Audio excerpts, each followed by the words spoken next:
Here's the truth. Turnout is not about forcing your feet open. It's about how your bones rotate inside your hip sockets. Many dancers twist their knees and strain their ankles, chasing angles that their anatomy can't support. Today I'll show you how your turnout really works, how to test your rotation, what muscles create it, and how to train it safely so it actually lasts. Let's rebuild your rotation from the inside out. Turnout is external rotation of the hip socket using your 6 deep rotators. The piriformis, the obturator internus and externus, the gemellus superior and inferior, and the quadratus femoris. They spiral the femur outward while your adductors and your glutes help to stabilize. Think of them like your hip steering wheel. When they're weak, your ankles and your knees take the hit. When they're strong, rotation feels effortless and aligned. Here's a quick test you can do right now. Grab your phone and open up the Level app. Sitting in a chair, taking your phone, you're going to place it against your knee until the number is 0, and then you're going to rotate your leg as far as you can. That's your active turnout range. Record the number on the screen, then grab a friend and have them rotate your leg as far as they possibly can until they hit resistance. That number is your passive range. Compare those two numbers. If there's a huge difference, your joints have range, but your muscles can't control it. And that's where most dancers get injured, chasing flexibility that they can't control. Our goal is to close that gap by improving our strength through that range of motion. There's a lot of myths surrounding turnout, but here are the top 5. 1. Turnout comes from your feet. That is completely wrong, and that's how you're going to end up blowing out your knees. Number 2. Turnout is static, and it has to be 180 degrees all the time. Nope. Turnout changes, it spirals, it moves, it's energy. And if you're not dynamic in your turnout, you're going to be struggling, and you're probably going to develop injuries. Number 3, just stretch more. That'll get you better. We already know that it's not just about the range that you can activate passively, but what you can control. Plus, if you're always stretching out your adductors, the likelihood is that they're not going to stabilize and help your deep rotators to hold your turnout when you're working. Number 4, hips must stay square at all times. Here's the test. Try walking across the room in parallel without letting your pelvis move or anything shift. Keep everything perfectly square at all times. Did it feel as strange for you as it did for me? The truth is, our hip is a ball and socket joint, and so it's rotational. It moves, it spirals. Everything is always moving and circling. So thinking square is actually limiting your rotation, whereas thinking around and opening and engaging in that circle, it will help you to engage all of the rotation that you possibly can. And number 5, everyone should reach exactly 180 degree turnout at all times. Not unless everyone has the same skeleton. Turnout isn't a static shape.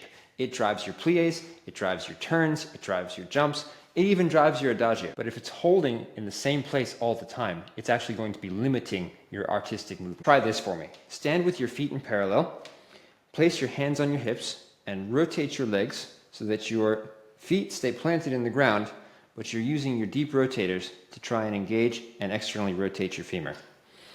When you feel that connection, you're going to want to pull your heel closest to the bar forward, and then your other heel forward. I say heels forward because we don't want to get toes back and create pronation in our feet. Pull your heels forward, feel that rotation again, and you'll start to feel your knees bend. As you do, allow your pelvis to relax so your tailbone goes straight down towards the floor, connect your feet into the ground, and then as you come up, you're going to rotate more, engage your deep rotators, engage your adductors, and stretch up and maintain that rotation at the top when you stretch your knees. Our rotation starts our plié, but it also increases in our plié. And from there, we have to try and maintain that as we stretch up to stabilize that turnout that we find from the bending of our knees.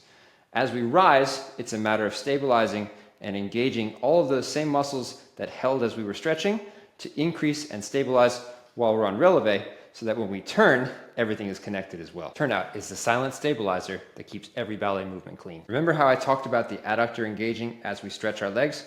Well, that same adductor is going to help us to move our leg to the front. Pendu devant, développé devant, fendu devant, grand battement devant, all starts from the adductor and thinking about pulling our heels even more forward. If we let that go and the toe leads, our leg turns in, our quadricep becomes the dominant mover, and our hip flexor is the dominant lifter. If we maintain heels forward, the adductor helps to stabilize rotation, and as I lift and my deep rotators extend, my adductor actually helps to keep my heel lifted towards the ceiling and my leg externally rotated. Starting from heel moving forward is the key to an externally rotated leg to the front. And it all comes down to the adductor engagement that we find as we stretch our knees from our very first pliés at the bar. When we start moving out to the side, our rotation and our abduction start to fight each other.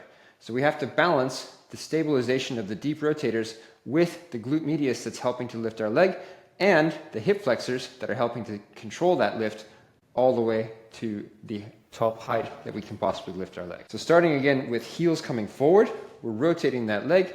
We're thinking deep rotator is rotating the femur in the hip socket, and then from there, heel is coming forward as the leg lifts and connects to our maximum height. We have something called the greater trochanter, which is a bony bit that sticks off of the top of the femur. If we just try to lift that, what's going to happen is that greater trochanter is going to poke into that acetabulum, and it's going to cause a lot of pain and restriction. So we have to rotate the leg so that the greater trochanter slides behind, allowing us to lift our leg as high as we can and keep rotation and turnout. This is why when doing a développé, we start from rotation so that our knee doesn't come forward. We make sure that the leg is rotating from behind, keeping that heel coming forward. Knee goes behind diagonally back to extend out to the side, and we keep a beautifully rotated line in our ola seconde. Remember, heels forward, knees going back. We go to our derrière line, or to the back. This is where external rotation and spiral come into play. If I go parallel, what will happen is my glute will take over, and then as I get higher, my hamstring will actually start to bend the knee, because the hamstring bends the knee and extends the hip.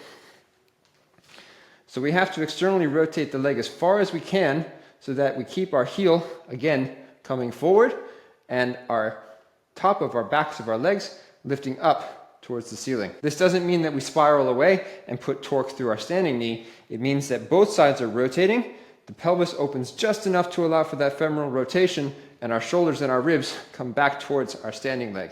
That way we create counter rotation, stability, and a beautiful line. When it comes to pirouettes, one of the biggest challenges that I see dancers face is that they end up in a position where they have more weight on their front foot than on their back foot.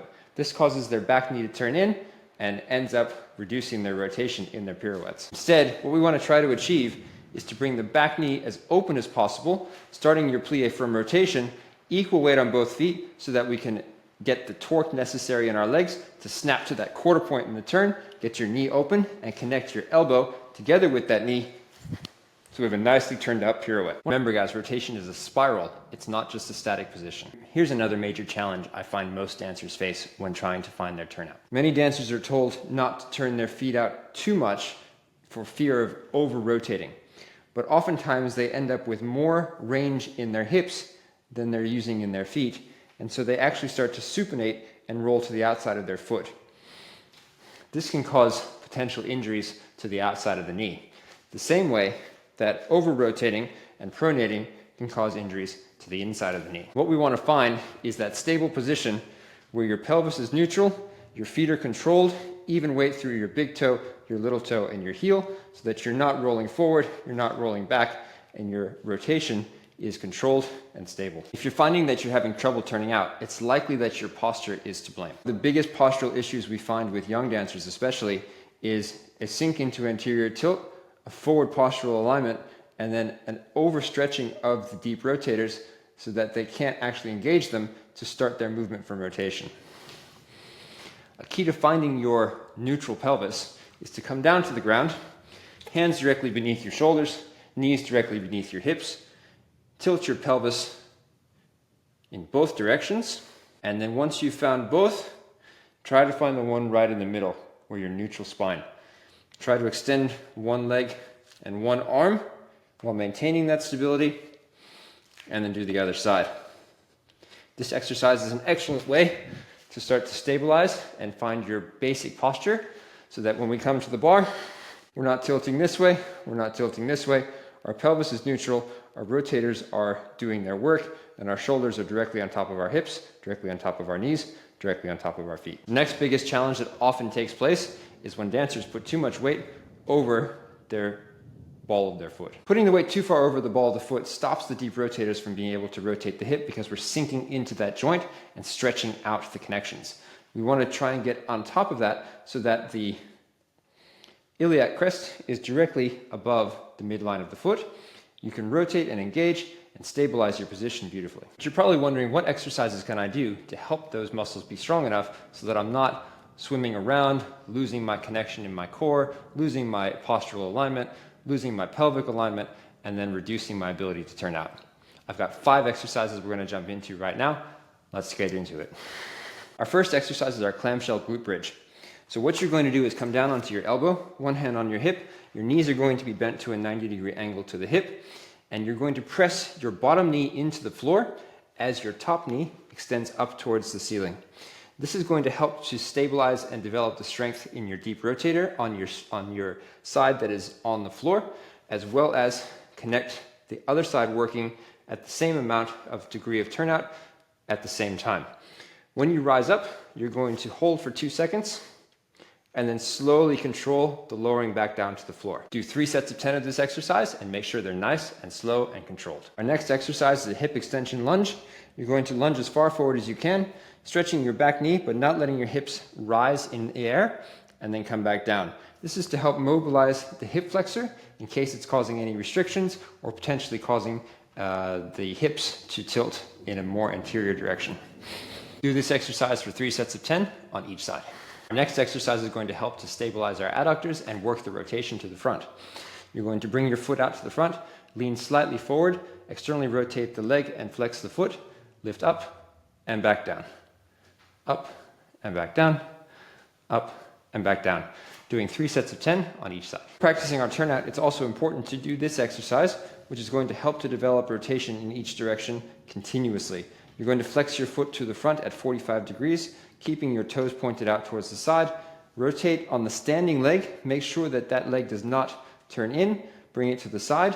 3 circles at the side. Bring it to the back. 3 circles at the back. Bring it to the side. 3 circles at the side. Bring it to the front. 3 circles at the front. You're going to do 5 sets of 3 circles on each position, and then do the other side.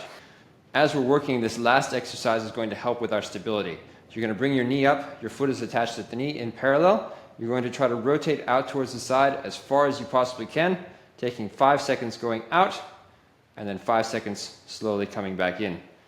Going 5, 4, 3, 2, 1. 5, 4, 3, 2, 1. Doing this 5 times on each side. Turnout is an art of control, not force. It's your foundation for every line, balance, and jump. If you want to go deeper, my 7-day Transform Your Turnout program expands on everything we did today with progressions you can repeat anytime. Links below, but whether you join or not, keep refining, keep rotating, and always remember to practice for many years.